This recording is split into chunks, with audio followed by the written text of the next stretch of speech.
Good morning sir. Good morning. मैं जानना चाहती हूँ कि हम सिचुएशन को बिल्कुल ऐसे कैसे देखें कि हमें सिचुएशन से बाहर निकलना है। कि मान लो हमारे पास बार बार कोई प्रॉब्लम आ रही है, हम उसे फेस कर रहे हैं, फिर जो आसपास के हमारे सराउंडिंग्स के लोग हैं वो भी टाउंटिंग कर रहे हैं हम पर, नहीं तुमने पहले भी ऐसे किया था, अब फिर तुम फेल हो जाओगे इसमें, तो वहाँ जा करके हम स्टक हो जाते हैं और फिर हमारा कॉन्फिडेंस लूज हो जाता है। हम एग्जैक्टली कहाँ स्टक हो जाते हैं, जिसको आप जो वर्ड यूज कर रहे हो स्टक हो जाते हैं, मतलब आप कह रहे हो कि हम अपनी थिंकिंग में स्टक हो जाते हैं। थिंकिंग में स्टक हो जाते हैं, राइट? कि हम ओवर थिंकिंग में चले जाते हैं। ओवर थिंकिंग कि हम बैठे बैठे बस सोचते रहते हैं कि ऐसा क्यों हुआ, क्या हुआ, ऐसा नहीं होना चाहिए, कि हमारे में कुछ कमी ऐसा हो गया तो क्या होगा, वैसा हो गया तो क्या होगा, मैं दोबारा भी ट्राई किया नहीं हुआ तो क्या होगा। हम जानते हैं कि पहले भी ऐसा हुआ था, फिर हमने उसे ओवरकम कर लिया, लेकिन बार बार वही चीज आते आते फिर वही ब्रेन का जो कंफर्ट जोन है हम फिर वहीं स्टक होने लगते हैं। और जिस कंफर्ट जोन की आप बात कर रहे हो वो एक्चुअल में ओवर थिंकिंग वाला जोन है। ओवर थिंकिंग वाला जोन है, मतलब हम बैठे बैठे बस सोचते रहते हैं जैसी हमारी कंडीशनिंग हुई कर है, कुछ नहीं पाते हैं। करते भी हैं तो थोड़ा सा करना शुरू करते हैं, उसके बाद वापस से वो थॉट्स हमारे ऊपर हावी हो जाते हैं। राइट? यही आप कह रहे हैं। राइट सर, प्रॉब्लम जो है इतनी ज़्यादा, क्योंकि एक्चुअली क्या लाइफ में अगर कुछ अच्छा होता है तो शायद हम प्रॉब्लम से इजीली निकल जाते हैं, बट बैक टू बैक जब आपको फेलियर्स ही मिल रहे हैं उस टाइम पे भी आपको फिर दिखना ही बंद हो जाता है कि हाँ, निकलने का भी कोई रास्ता है। प्रॉब्लम सबसे बड़ी पता है क्या है, कि सबको यही लगता है कि हमारी प्रॉब्लम सबसे बड़ी है। अगर यहां पर मैं एक एक करके सबको बोलूं कि आप बताओ कि आपकी लाइफ में क्या क्या प्रॉब्लम्स आई या अभी क्या प्रॉब्लम्स चल रही है, तो आई एम श्योर कोई सोच भी नहीं सकता कि अच्छा ऐसी प्रॉब्लम्स भी कोई फेस कर सकता है क्या।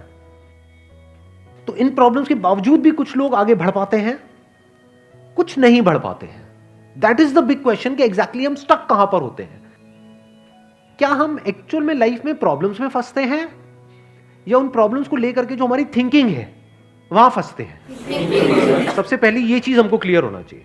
तो जो हम कह रहे हैं फंस गए हैं, हम एक्चुअल में प्रॉब्लम्स में नहीं फंसे हैं, क्योंकि प्रॉब्लम्स तो सबकी लाइफ में है। हम एक्चुअल में थिंकिंग में फंस जाते हैं। राइट। ये पॉइंट सुनने में छोटा लग रहा होगा, but it is a very big point two understand in life, जो 99% लोगों को नहीं समझ में आता है। हम क्या समझते हैं कि हम प्रॉब्लम्स में फंस गए हैं, क्योंकि the moment you say that, तो जब तक प्रॉब्लम्स रहेगी तब तक आप फंसे रहोगे। और प्रॉब्लम्स कब तक रहेंगी? लाइफ टाइम, जब तक लाइफ रहेगी। Right. But the moment you से कि मैं प्रॉब्लम्स में नहीं फंसा हूं, प्रॉब्लम्स मतलब लाइफ में नहीं फंसा हूं, मैं लाइफ के बारे में जो मेरी थिंकिंग है उधर मैं फंस गया हूं जाकर के। अब मैं उस थिंकिंग को कैसे चेंज करूं? Right. If you say that, तो वो आपके हाथ में पूरा कंट्रोल है। But if you ask me this question कि मेरी लाइफ की जो प्रॉब्लम्स हैं वो कैसे सॉल्व हो, तो उसका कोई जवाब नहीं है, क्योंकि वो कभी नहीं होगा। आज आपकी एक प्रॉब्लम है, वो सॉल्व हो भी जाएगी, कल कोई और प्रॉब्लम आ जाएगी, परसों कोई और आ जाएगी, फिर कोई और आ जाएगी, फिर कोई और आ जाएगी। Right sir. तो कैसे हम अपनी थिंकिंग को चेंज करें? सिंपल। थिंकिंग चेंज हो गई तो सब चेंज हो जाएगा। सब चेंज हो जाएगा, क्योंकि प्रॉब्लम्स को देखने का नजरिया बदल गया तो प्रॉब्लम बदल गई। एक बंदा जिसकी थिंकिंग नहीं फंसी हुई है, उसको आप चारों तरफ से फंसा दो, वो निकल जाएगा। लेकिन जिसकी थिंकिंग फंसी हुई है, उसको आप जा करके दुनिया जहान के सारे रिसोर्सेज दे दो, पूरा का पूरा खजाना भी दे दो, तब भी वो नहीं निकल पाएगा। तब भी रोएगा बैठ करके कि क्या मेरे को चारों तरफ खजाने से कैद कर दिया। अरे भाई, खजाना है, कैद नहीं है। देखे ना ऐसे लोगों को जिनके पास में सब कुछ है लेकिन रोते रहते हैं।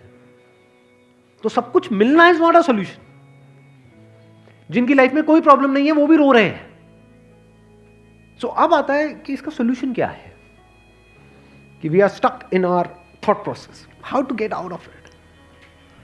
तो सबसे पहली चीज ये समझनी है, ज्यादा सोचने से कुछ नहीं होता है, सही सोचने से होता है। अभी सही सोचना क्या है? What is right thinking, not positively सोचना। इसको भी ध्यान से समझ लेना। पॉजिटिव सोचना क्या सही सोचना होता है? फॉर एग्जाम्पल, आगे आप जा रहे हो, किसी जंगल में हो और आगे दलदल है, और आप पॉजिटिव सोच रहे हो, मेरे साथ में कभी कुछ गलत हो ही नहीं सकता, मैंने ताबीज पहना हुआ है, ये मुझे बचाएगा।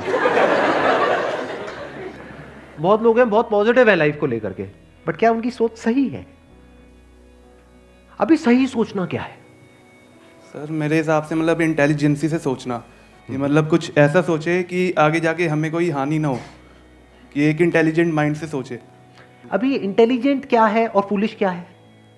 एक है फूलिश तरीका सोचने का, बेवकूफों की तरह सोचना, एक है इंटेलिजेंस के साथ में सोचना। What is intelligence? जिसको हम इंटेलिजेंस कहते हैं वो इंटेलिजेंस क्या है? साइंस को इंटेलिजेंस कह सकते हैं? नहीं कह सकते। नहीं कह सकते। तो किसको कहोगे? सुपरस्टिशंस को इंटेलिजेंस कहोगे? सुपरस्टिशंस मतलब क्या? बिलीफ, कुछ भी मान रखा है, उसको पकड़ के बैठे हुए, उसके हिसाब से एक्ट कर रहे हैं। उसको इंटेलिजेंस कहोगे या साइंस जिस तरीके से आगे बढ़ रही है उसको इंटेलिजेंस कहोगे? एग्जैक्टली। तो साइंटिफिक वे ऑफ थिंकिंग समझना पड़ेगा वो क्या है, उसको अपनी लाइफ में लगाना पड़ेगा, तब आप कह सकते हो आपकी जो थिंकिंग है वो सही है। अब ये साइंटिफिक थिंकिंग मतलब क्या? रियलिटी को एज इट इज देख लेना, दैट इज साइंटिफिक थिंकिंग। यही तो है, और क्या है? There are laws of this universe, उसको एज इट इज देख लेना, उसको ऑब्जर्व करना, यही तो है साइंटिफिक थिंकिंग। उन लॉज को बदलना नहीं, क्योंकि साइंस बदल नहीं सकती उन लॉज को। लॉ ऑफ ग्रेविटी को साइंस बदल नहीं सकती है, उस लॉ को समझ करके उसके हिसाब से एक्ट कर सकती है। इसी साइंटिफिक थिंकिंग को अगर हमको अपनी लाइफ में लगाना हो तो इसका मतलब क्या? एक थिंकिंग हो सकती है लाइफ से रिलेटेड, जो भी आपके दिमाग में कचरा भरा पड़ा है बचपन से लेकर के आज तक, जैसा आपको समझाया गया है लाइफ के बारे में। किसने समझाया है? वो लोग जो खुद नहीं समझते, लाइफ के बारे में अपने अपने बिलीफ्स बनाए हुए हैं, अपने अपने स्टैंड पॉइंट से लाइफ को देख रहे हैं। फॉर एग्जाम्पल, कोई हिंदू है तो एक तरीके से लाइफ को देख रहा है, कोई मुस्लिम है तो अलग तरीके से लाइफ को देख रहा है, क्रिश्चियन है तो अलग तरीके से देख रहा है। क्या सही है इन तीनों में से? कि तीनों को सही थिंकिंग कह सकते हैं? ना, क्योंकि आपस में लड़ झगड़ रहे हैं। साइंस में कोई लड़ाई झगड़ा होता है? अगर मैं किसी साइंटिफिक फैक्ट के बारे में बात करूंगा, क्या कोई हिंदू मुस्लिम क्रिश्चियन आकर के आपस में लड़ सकते हैं? नहीं। तो ये सही थिंकिंग है। एक है जो हमें सही लगता है, एक है जो सही होता है। दोनों में जमीन आसमान का फर्क है। एक है जो आपको सही लगता है, एक है जो सही है। तो साइंटिफिक थिंकिंग का मतलब क्या, अगर इसको हमको लाइफ में लगाना हो तो? यानी लाइफ को आप एज इट इज देखो, ऑब्जर्व करो, फिर उसके बारे में सोचो। This is scientific thinking. और ये जो फंडा जिसकी मैं बात कर रहा हूं, इसको आप लाइफ के किसी भी एस्पेक्ट में लगा सकते हो। इसको बिजनेस में लगा सकते हो, इसको जॉब में लगा सकते हो, इसको रिलेशनशिप में लगा सकते हो, इसको हेल्थ में लगा सकते हो। बिजनेस क्या है अगर रियलिटी को एज इट इज देखना नहीं है तो? सारे झूठे भरे हैं। अब ये जो आपने कहा कि बिजनेस में सब झूठे भरे पड़े हैं, क्या ये सच है या आपका अपना एक स्टैंड पॉइंट है? बिल्कुल झूठे हैं लोग सारे। अभी इन्होंने बोला कि बिजनेस में सब झूठे भरे पड़े हैं। अभी ऐसे ही यहाँ पे मैं अलग अलग लोगों से अलग अलग बातें पूछूंगा ना, तो सब बड़े कॉन्फिडेंस से बोलेंगे as if they know it for sure. जैसे मैं पूछूंगा, हाँ भाई यहाँ पे किसी मेल का किसी का ब्रेकअप हुआ होगा, तो सारी लड़कियां ऐसी होती हैं, सब धोखेबाज हैं। ऐसे ही कोई लड़की से पूछूंगा, वो आकर के बोल देगी सर ये तो मर्द जात तो है ही ऐसी, इसका कुछ हो ही नहीं सकता। क्या ये सच है या आपका अपना एक स्टैंड पॉइंट है, अपना आपका एक बिलीफ है? तो ध्यान से समझ लेना, इसका जो सबसे पहला स्टेप है वो है अंदर जो भी कुछ पड़ा हुआ है आपके, जो भी आपने मान रखा है उसको छोड़ दिया। अब आप हल्के फुल्के हो गए, अब एज इट इज देखा लाइफ को, लाइफ को ऑब्जर्व किया as life, not my life. For example anger, क्या एंगर आपका है? बट आप एंगर का सोल्यूशन कैसे निकालते हो? मुझे गुस्सा आता है, मुझे गुस्सा नहीं करना है। कभी भी आप एंगर का ऐसे सोल्यूशन निकाल ही नहीं सकते।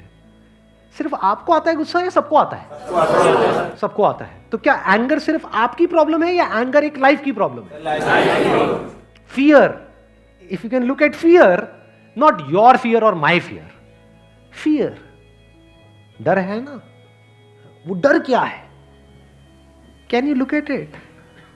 इसको बोलते हैं साइंटिफिकली चीजों को देखना। रिलेशनशिप, नॉट माई रिलेशनशिप और योर रिलेशनशिप, रिलेशनशिप। तो इस तरह से जब हम चीजों को देखते हैं ना, not from a subjective point of view but from an objective point of view, जैसे एक साइंटिस्ट देखता है, जैसे एक साइंटिस्ट ऑब्जर्व करता है, वहां पे ना खुश हुआ जाता है ना परेशान हुआ जाता है, ना पॉजिटिव हुआ जाता है ना नेगेटिव हुआ जाता है।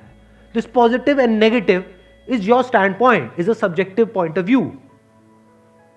इन ऑब्जेक्टिव रियलिटी उसमें खुश क्या होना है और दुखी क्या होना है, वहां पर सब कुछ क्लियरली नजर आ रहा होता है। वहां पे कभी भी हमारी थॉट प्रोसेस स्टक नहीं होती है, हम फंस ही नहीं सकते।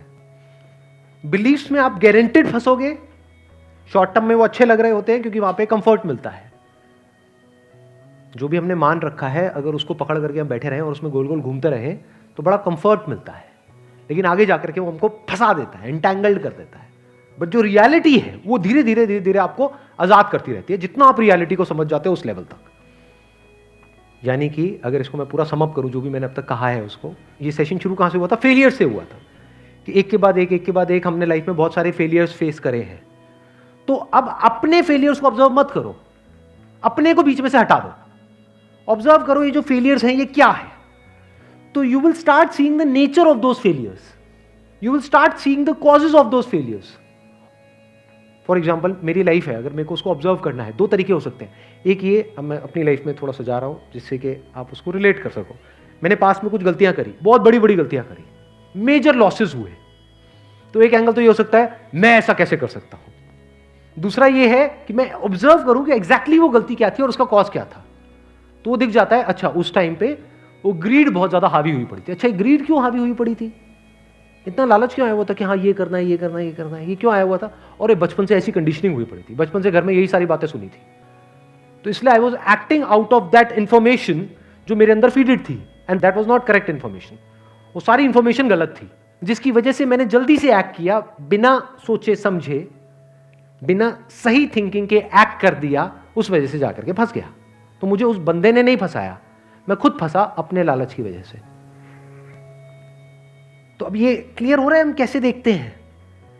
तो वंस वी सी दैट, तो अब मैं उससे पूरी तरह से फ्री हो गया, because I understood something which is very basic in life, जिसकी वजह से पूरी की पूरी लाइफ एक अलग ट्रैक पे निकल गई। क्या समझ आया? कि कभी भी ग्रीड से एक्ट नहीं करना है। अब इसको हम समझते हैं, कैसे समझते हैं? मॉरल साइंस की बुक से। वो सब बकवास है, ये लालच नहीं होना चाहिए, सबके अंदर लालच भरा पड़ा है। बट लालच हमको कैसे फंसाता है, इसको ऑब्जर्व किया अपनी गलतियों के बेस पर, और फिर समझ आया अच्छा ये होता है। लालच से ग्रोथ नहीं होती है। लालच से आप पैसा कमा सकते हो, बट उसको आप ग्रोथ नहीं कह सकते, क्योंकि आप डिग्रेड हो रहे हो, तो आप एक्चुअल में ग्रो नहीं कर रहे हो। एक्चुअल ग्रोथ में उसको कह सकता हूं जो होलिस्टिक ग्रोथ हो, उसको ग्रोथ बोल सकते हैं। आपने पैसा तो कमा लिया, लेकिन डर में जी रहे हो कि मैंने इतने घपले कर दिए हैं, अगर किसी ने पकड़ा गया तो पता नहीं क्या हो जाएगा, क्या फायदा ऐसी लाइफ का। उसको आप ग्रोथ कहोगे? Can you call it growth? ना। तो लालच से ग्रोथ नहीं होती। तो ये चीजें समझना बारीकी से, स्टेप बाय स्टेप, तो आप गलतियों का पूरा नेचर समझ सकते हो। The nature of mistakes, the kinds of mistakes, the types of mistakes, और उनके कॉजेस क्या होते हैं। और जैसे ही हमको ये सब समझ आ जाता है और साफ दिखने लग जाता है, तो वो गलतियां होनी हमसे बंद हो जाती हैं। और जितनी भी गलतियां हो सकती हैं, उन सबके अगर नेचर समझ आ जाते हैं, तो गलतियां होने की पॉसिबिलिटी फ्यूचर में ऑलमोस्ट खत्म हो जाती है।